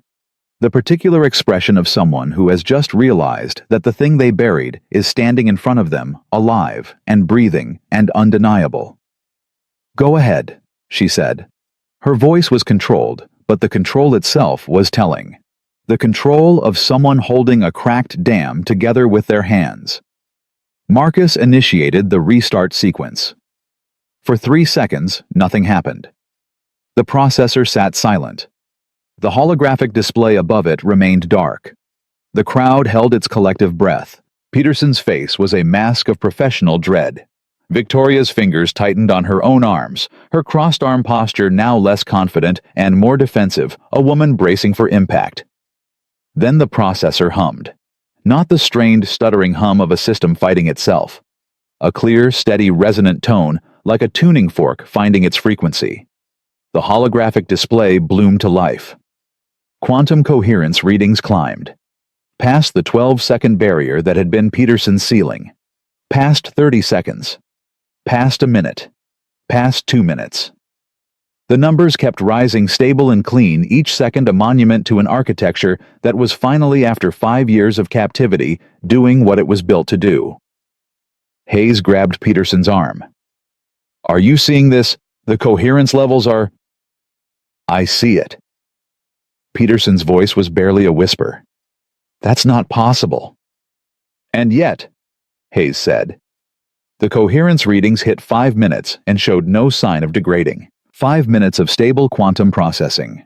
The room didn't fully understand what that meant, but the engineers did, and their faces told the story, pale, wide-eyed, the expressions of people witnessing something that redrew the map of what was possible. Peterson turned to Marcus. His skepticism was gone, replaced by something rawer. 5 minutes of stable coherence. The previous record was 11 seconds. You just increased quantum processing stability by a factor of... He did the math in his head and stopped. Couldn't finish the sentence. 27, Marcus said. Give or take. How? I told you. The architecture was never designed to fight quantum states. It was designed to dance with them. Your team spent 5 years trying to force it into a paradigm it was built to transcend. He set the diagnostic tablet down on the display table. The processor was never broken. It was being misused. The applause started somewhere in the back of the room, scattered at first uncertain, then building as the significance penetrated even the least technical observers. A janitor had just done in 20 minutes what a team of PhD engineers couldn't accomplish in 18 months. The optics alone were staggering. The phones that had been recording for entertainment were now recording history. Harrison Wells, the board chairman, pushed through the crowd. He wasn't applauding, he was calculating. Young man, I need to understand what just happened here. What happened? Victoria said, stepping forward quickly. Is that a member of our maintenance staff with some technical background was able to assist our engineering team with a minor... That wasn't minor. Wells didn't look at Victoria. He was looking at Marcus. I've been funding this company for 3 years. I've sat through 100 presentations about this processor's potential. And in 3 years, no one on your payroll has achieved what this man just achieved in front of my eyes. He turned to Victoria. Who is he? Victoria's composure held but barely. Marcus could see the machinery working behind her eyes, the calculation, the risk assessment, the rapid construction of a narrative that kept her in control. He's a maintenance worker who clearly has some hobbyist interest in. My name is Marcus Cole. He said it clearly, not loudly. He didn't need volume. The room was already silent. 5 years ago, I led the research team at MIT that developed the quantum coherence architecture this processor is built on. Project Quantum Leap. I designed the original framework, wrote the core algorithms, and built the first working prototype. The silence deepened. Marcus could feel it pressing against his skin, the weight of 100 people recalculating everything they thought they knew. He reached into his pocket and pulled out the photograph. Worn, creased, folded, and unfolded so many times the paper was soft as cloth. He placed it on the display table next to the humming processor.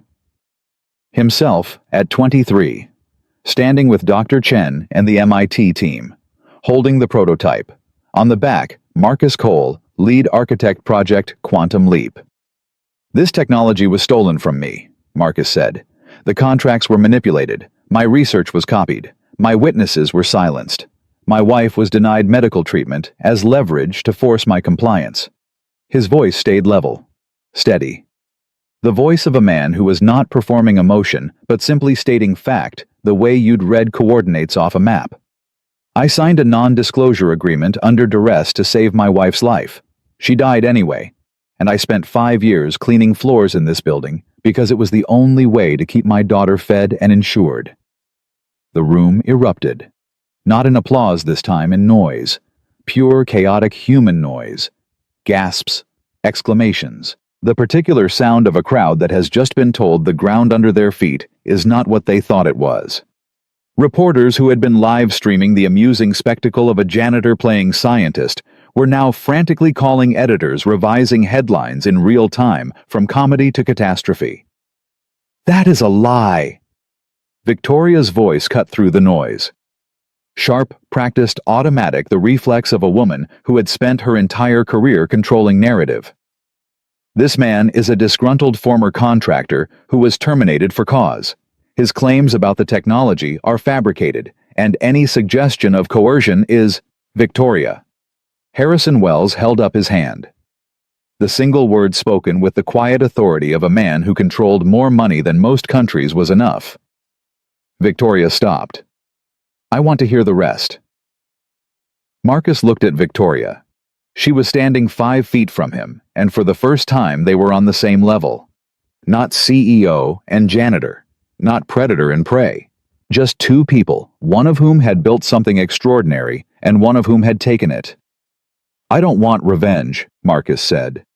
"I came here tonight to mop floors, that's all.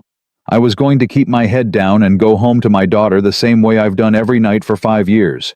He paused. "But I can't keep teaching her to be brave while I'm hiding." "This is absurd," Victoria said, but her voice had lost its edge. The blade was dulling. "You have no proof. You signed an NDA. Everything you're saying is a violation of..." "The NDA was signed under duress." A voice from the back of the room. Heads turned. A woman was pushing forward through the crowd, mid-30s. Dark hair, sharp eyes, a blazer over jeans. She looked like she'd gotten dressed in a hurry. She was holding a phone and a folder. Marcus recognized her voice before he saw her face. Rachel Torres. The one-woman law firm from Dorchester who'd taken his case 5 years ago because her father had been cheated too. "Rachel. You think I stopped working the case, Marcus?" She reached him, slightly out of breath. "I stopped filing motions. I didn't stop gathering evidence." She turned to Wells and the assembled crowd. "My name is Rachel Torres. I represent Marcus Cole. For the past 4 years I have been compiling forensic evidence demonstrating that the quantum coherence architecture attributed to quantum dynamics was developed by my client prior to any relationship with Helix Partners or its CEO." Victoria's face went white. "This is a legal matter and has no place in..." "I have time-stamped email correspondence between Mr. Cole and MIT faculty predating his Helix contract by 14 months. Rachel opened the folder. "I have digital forensic analysis showing that files on Helix servers were modified after Mr. Cole's departure to alter development timelines. I have sworn depositions from 2 former Helix employees willing to testify that they were instructed to backdate research logs. And I have medical records showing that the denial of Mrs. Denise Cole's insurance claim originated from a direct communication between Helix Partners' general counsel and the insurance provider's corporate office." The room had gone so quiet that Marcus could hear the processor humming. His processor. Doing what it was designed to do. Running perfectly. Finally. "You told me to drop the case," Marcus said to Rachel. "You told me to drop the case. I dropped the filings. I didn't drop you." She looked at him with the fierce eyes of a woman who had spent 4 years building a weapon in silence, waiting for the right moment to deploy it. "My father lost his patent because nobody fought for him after he gave up. I wasn't going to let that happen to you." Victoria turned to her legal team, 2 men in dark suits, who had materialized at her side like shadows. She whispered urgently. One of them was already shaking his head. Wells spoke again. "Victoria, I'm going to ask you a direct question, and I need a direct answer. Did you or anyone at Helix Partners knowingly acquire Mr. Cole's intellectual property through coercion or fraud?" "Absolutely not. All intellectual property was developed under legitimate contracts, and then you won't mind an independent audit." It wasn't a question. Victoria opened her mouth, closed it. For the first time in the 5 years Marcus had known her, Victoria Reeves had nothing to say. The machinery that ran her, the calculation, the strategy, the relentless narrative management had encountered a variable it couldn't process. The truth spoken plainly in a room full of witnesses, next to a processor that was proving it in real time. Wells turned to Marcus. "Mr. Cole, I owe you an apology. On behalf of this board and this company. You don't owe me anything. You didn't know. That's precisely why I owe you an apology. It was my job to know. Wells looked at the processor still running, still stable coherence readings now approaching 8 minutes and climbing. What would you need to develop this technology properly? Marcus almost laughed. 5 years of invisibility and now a billionaire was asking him what he needed. I need my name back. I need my daughter to know who her father is. And I need this architecture to be used the way it was intended, not for one company's profit, but for the problems it was built to solve. That can be arranged? And one more thing. Marcus looked at Victoria. She met his eyes. Defiant still, but the defiance was thin now, a shell with nothing behind it. I need her to admit what she did. Not for me, for my wife. Denise deserved better than having her death be part of someone's cost-benefit analysis. Victoria said nothing. Her jaw tightened. Her hands, which had commanded rooms and contracts and the trajectories of other people's lives, hung at her sides. You don't have to say it now, Marcus said quietly, but you'll say it eventually, because the truth has a way of becoming undeniable. I should know. I spent 5 years trying to deny mine. He turned to the display table, picked up the photograph, looked at it one more time, the young man he'd been bright and trusting and full of promise. He folded it carefully and put it back in his pocket next to his phone, where Zoe's text was still glowing on the cracked screen. I'm going to be a scientist like you were. Not were. Not anymore. He pulled out his phone and typed a reply. 3 words. He'd explain the rest tomorrow. He'd explain everything tomorrow sitting at the kitchen table, where they did homework in the apartment, where the walls were covered in schematics, wearing the uniform that had hidden him for 5 years. He'd tell her about MIT and Victoria and the processor and her mother and all the things he'd kept locked away because the world had told him they didn't belong to him anymore. But tonight, 3 words were enough. I still am. He hit send, put the phone away, and walked toward the exit past the cameras and the whispers and the rapidly rewriting narrative of who Marcus Cole was and always had been. Dr. Hayes caught his arm as he passed. Mr. Cole? Her eyes were bright, intense, the eyes of someone who had just watched the ceiling of their understanding get ripped off. The resonance framework. The principle of working with quantum states instead of against them. That's not just a technical insight, that's a new paradigm. It's not new. It's 5 years old. It just got buried. Well, it's not buried anymore. She held his gaze. I'd like to understand it. Properly. From the person who built it. Marcus studied her face. The hunger, the sincerity, the particular fire of someone who cared about the work more than the credit. He'd once had a team of people with that fire. He'd lost them all. You know where to find me, he said. Then paused, looked down at his janitor's uniform, allowed himself the smallest smile.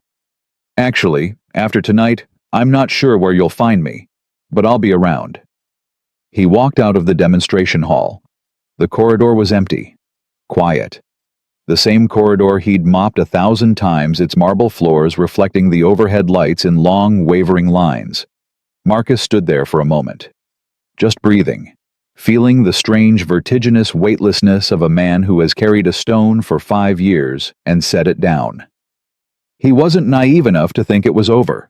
There would be lawyers, depositions, court dates. Victoria would fight. She always fought with the relentless aggression of someone who had built an identity on acquisition and couldn't conceive of surrender. The coming months would be brutal, but for the first time in 5 years, Marcus Cole was not invisible. He was not silent. He was not hiding. He was standing in a building that his mind had built, and everyone in it knew his name. He reached the maintenance room, opened his locker, took out his jacket and Zoe's latest school picture, which he kept taped to the inside of the door. She was grinning gap-toothed, wearing the MIT sweatshirt. He peeled it off the door, slid it into his pocket with the old photograph, and closed the locker for the last time. On his way out, he passed the security desk. The same kid who said "Morning, Mark" every day without looking up. This time, the kid was looking at his phone, mouth open, watching a video that was already spreading across every platform, a janitor in a billion-dollar building rolling up his sleeves, walking toward a machine that nobody else could fix. The kid looked up, looked at Marcus. Back at the phone, back at Marcus. Wait, is that you? Marcus pushed open the front door. The night air hit his face. Cool. Clean. The kind of air you breathe after breaking the surface of water you've been under for too long. Have a good night, Marcus said. He walked to his car, got in, sat in the driver's seat for a moment. Then he pulled out his phone and called Mrs. Patterson. Did I wake you? Marcus, I'm 73 years old. I've been asleep since Jeopardy. What's wrong? Nothing's wrong. I just wanted to know, is Zoe asleep? Been asleep since 8:30. She's fine. Why do you sound different? Different how? A pause. The kind of pause that only a woman who's known you for years and watched you carry grief without complaint can fill with meaning. You sound like yourself, Mrs. Patterson said softly. The yourself from before. Marcus closed his eyes, pressed the phone against his ear, listened to the silence of a house where his daughter was sleeping safely, wearing his MIT sweatshirt, dreaming about being a scientist. Yeah, he said. I think maybe I do. He hung up, started the car, drove home through the streets of Boston, past the Helix Partners building where he'd been betrayed, past the hospital where Denise had died, past the cemetery where she was buried, past MIT, where his name had once meant something and would mean something again. The city moved around him, indifferent and beautiful, and Marcus drove through it not as a ghost, but as a man. Solid, present, visible. On the passenger seat, his phone lit up. Zoe had woken just long enough to read his text and reply. 4 words typed with the earnest imprecision of a 9-year-old who was her mother's daughter and her father's future. I knew it, Daddy. Knew. She meant knew. Marcus laughed. For the first time in 5 years alone in his car on a Thursday night in Boston, Marcus Cole laughed. It was rusty. It was rough. It hurt in places he'd forgotten he had. It was the best sound he'd ever made. The video hit 2 million views before Marcus woke up the next morning. He knew something had changed before he even opened his eyes, because his phone was vibrating on the nightstand, with a persistence that suggested the world was trying to reach him. He grabbed it. 47 missed calls. Over 200 text messages. Email notifications stacked so deep the screen couldn't display them all. He scrolled through the names numbers he didn't recognize, area codes from cities he'd never visited, and buried in the avalanche one name he did recognize. Dr. Richard Chen, his former MIT professor. The man who had looked him in the eye and said, I am not the man who can prove it. Chen's message was 2 sentences. I saw the video. I'm ready to testify. Marcus stared at the text for a long time. Then he set the phone down and went to make Zoe breakfast. She was already awake, already, sitting at the kitchen table in the MIT sweatshirt eating cereal she'd poured herself, watching something on the old tablet Marcus had repaired from salvaged parts. When he walked in, she looked up and he saw it immediately, the expression on her face. Not the usual sleepy Thursday morning Zoe. Something else, something sharp and searching and barely contained. Daddy. Morning, baby. Daddy. She turned the tablet toward him. On the screen, a video. Millions of views. A janitor in a billion-dollar building rolling up his sleeves. The title underneath read, Black Janitor Single. Dad stuns CEO by fixing classified quantum processor, reveals he built it. Marcus sat down. Is that you? Zoe asked. Yeah. That's me. You fixed their computer. I fixed their processor. It's a kind of computer. A very special kind. And you built it the original one. I did. Zoe set down her spoon. She looked at him with Denise's eyes, and for a moment, Marcus felt his wife in the room so strongly it stole his breath. The same directness, the same refusal to accept anything less than the full truth. Why didn't you tell me? The question was simple, 9 years old and simple, but it cut through every wall Marcus had built around the story, the way only a child's honesty can straight clean, without regard for the complexity of the architecture. It was penetrating. "Because I was afraid," Marcus said. "Of what?" "Of a lot of things. Of losing our apartment. Of losing my job. Of people coming after us the way they came after me before." He paused. "And I was afraid of what you'd think. If you knew your dad had something taken from him and didn't fight back." Zoe considered this. The particular gravity of a child processing information that is larger than their vocabulary, but not larger than their understanding. "You fought back last night," she said. "I did." "So you're not afraid anymore?" Marcus looked at his daughter. The gap-toothed grin was gone. She'd lost the last baby tooth 2 months ago, and the new ones were coming in straight and strong. She was growing into a face that was half Denise and half his own. She was beautiful in a way that had nothing to do with beauty, and everything to do with the particular luminosity of a child who has been loved well in difficult circumstances. "I'm still afraid," he said. "But I decided that being afraid isn't a good enough reason to hide." Zoe nodded. Slowly. Processing. Then she stood up, walked around the table and hugged him. Her arms around his neck, her face against his shoulder, the cereal going soggy in the bowl, and neither of them caring. "Mommy would be really proud of you," she whispered.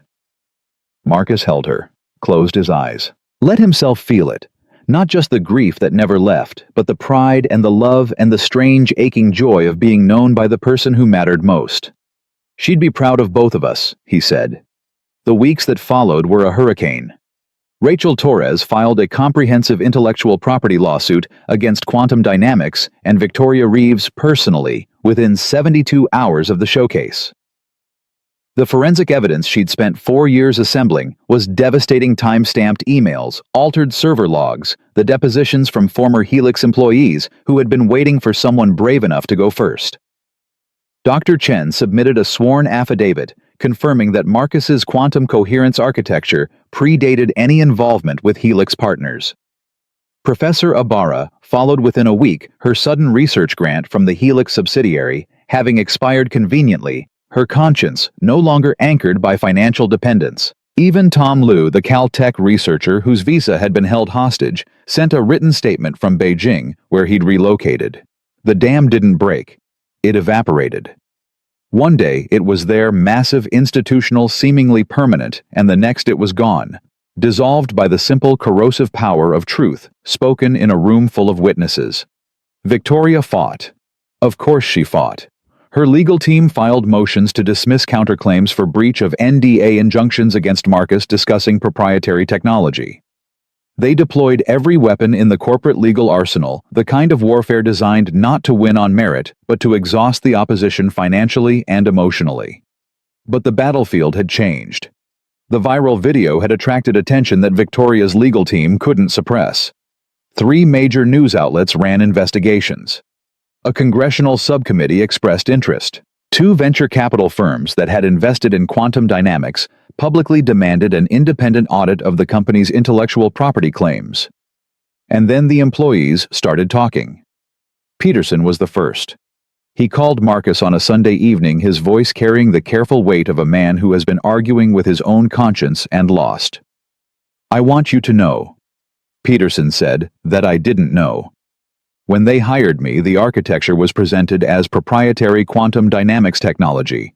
Your name was never mentioned. Not once." "I believe you," Marcus said. "But I should have known. The gaps in the documentation, the subsystems nobody could explain, the way the architecture didn't match any published theoretical framework. I kept telling myself it was just innovative, ahead of its time. I didn't ask the questions I should have asked because the answers would have been inconvenient. You're asking them now. I'm prepared to testify about the documentation gaps, about the modified server logs, about the meeting where Victoria told us the original designer had signed away all claims voluntarily and we should stop asking questions." Peterson paused. "She said you were a disgruntled contractor, that you'd had a breakdown, that you were dangerous. Do I seem dangerous to you?" A long pause. "You seem like a man who built something beautiful, and had it stolen by someone who didn't understand its value. And I'm sorry I was part of the machine that kept it from you." Marcus thanked him, hung up, sat in the quiet of his apartment, and felt the strange sensation of walls coming down. Not just the walls Victoria had built around his work, but the walls he'd built around himself. The walls of silence and invisibility, and the daily practice of being less than he was. Dr. Hayes was the second to call. She didn't waste time on apologies. "Mr. Cole, I've been studying the resonance framework since the showcase. What you built isn't just a quantum computing architecture, it's a paradigm shift. The implications for medical imaging alone could save thousands of lives. Climate modeling, drug discovery, materials science. We're talking about a technology that could fundamentally alter the trajectory of... I know what it could do. That's why I built it." "Then let me help you build it again. Properly this time, with your name on it." Marcus thought about it. Not long he'd been thinking about it for 5 years without admitting it to himself. "I'm going to need a team. I'll be your first hire. The pay will be terrible. I'm starting from nothing. I have a PhD in quantum physics, and I just watched a janitor outperform my entire department in 20 minutes. I think I can handle a pay cut." Marcus smiled. It was getting easier.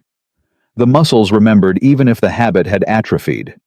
The legal proceedings moved faster than anyone expected. Victoria's position became untenable when the independent audit ordered by the board over her objections confirmed what Rachel's forensic evidence had already demonstrated: the core quantum coherence architecture in every quantum dynamics product was identical down to the code structure to Marcus Cole's MIT research. The modifications made by Victoria's team were superficial. The bones were his. The DNA was his. It had always been his. The board removed Victoria as CEO on a Tuesday morning in January. Marcus heard about it from Rachel, who called him while he was walking Zoe to school. "It's done." Wells pushed the vote. Unanimous. "What about the criminal referral?" "The DA's office is reviewing the evidence on the insurance interference, the coercion claims, the document tampering. It's going to take time, but Marcus, they're taking it seriously. This isn't going to be swept under a rug." Marcus squeezed Zoe's hand. She looked up at him, curious. He shook his head later, and she went back to telling him about a science project she was planning, something about growing crystals, her voice carrying the unself-conscious enthusiasm of a child who had recently learned that her father was a scientist and had decided that the family business was now officially open. "Thank you, Rachel, for not giving up on me. My father lost everything because nobody fought for him after he stopped fighting for himself. I told you that the day you walked into my office. Some promises are non-negotiable." Marcus thought of Denise, of promises made in hospital rooms and kitchens, and the quiet spaces between people who love each other enough to tell the truth. He thought of the promise he'd broken. "I know what I'm doing," and the promise he'd kept raised Zoe to be brave. He thought of all the promises stacked on top of each other like geological layers, each one supporting the next, forming a foundation strong enough to build on. "What about the IP rights?" he asked. "The board has proposed a settlement, full recognition of your original authorship, licensing agreement for existing quantum dynamics products using your architecture, and a technology transfer package that gives you ownership of the core framework for independent development. That's generous." "That's not generous. That's damage control. They're terrified of a jury trial. A black single father widowed because his wife's insurance was weaponized against him cleaning floors in a building built on his stolen genius, Marcus. There isn't a jury in America that wouldn't give you everything and then some. Wells knows that. He's buying peace." "Then I'll take peace. It's more useful than revenge."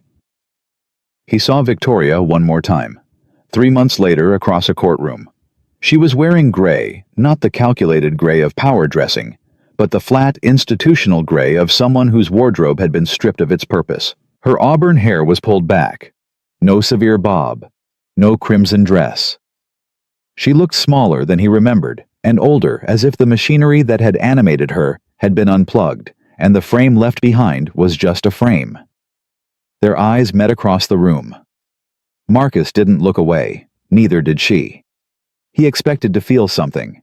Triumph. Vindication. The sweet, corroding satisfaction of watching your enemy diminished. He'd imagined this moment on late nights at his workbench, in the small hours when grief and anger fermented into fantasies of justice. He'd expected it to feel like winning. It didn't. It felt like the end of a long illness. Not celebration, but relief. The quiet gratitude of a body that has stopped hurting. Victoria's lawyer leaned over and whispered something to her. She nodded without expression. The proceedings were procedural settlement terms, consent decrees, the dry language of institutional accountability. Victoria did not speak. She did not need to. Her silence said everything her words had spent years concealing. Afterward, in the courthouse hallway, Marcus was walking toward the exit when he heard her voice behind him. Small, stripped of performance, almost unrecognizable. Marcus. He stopped, turned. Victoria stood 10 feet away. Her lawyers were further down the hall waiting. She was alone. Her hands hung at her sides the way they had at the showcase, empty. Purposeless, the hands of someone who had always held power and now held nothing. "I won't apologize," she said, "because you wouldn't believe it, and I'm not sure I'd mean it." "Then why are you talking to me?" She was quiet for a moment. "Then, your wife, the insurance. That was—" She stopped, started again. "I've done things I can justify. Everything in business can be justified. But that one—" She trailed off. Couldn't finish. Marcus studied her, looking for the calculation, the angle, the strategy nested inside the vulnerability. He looked hard, and for the first time he didn't find it. What he found instead was just a woman. Flawed, ruthless, brilliant in her own cold way, and utterly incapable of undoing what she had done. "Her name was Denise," Marcus said. "She was a nurse. She worked night shifts so I could work in the lab. She warned me about you. She was right." He paused. "And she would have told me to walk away from this conversation, so that's what I'm going to do." He turned and walked out of the courthouse into the spring air. 6 months later, Marcus stood in front of a modest building in Cambridge. The sign above the door was New Cole Quantum Solutions. Simple, clean. His name, his work, his terms. Inside, a team of 12 engineers worked at clustered workstations. Hayes was leading a discussion about thermal resonance applications for medical imaging. Peterson, who had left Quantum Dynamics the day after his testimony, was debugging a prototype at a corner bench. His sleeves rolled up, his corporate polish replaced by the focused informality of a man doing work that actually mattered. Zoe's school picture was taped to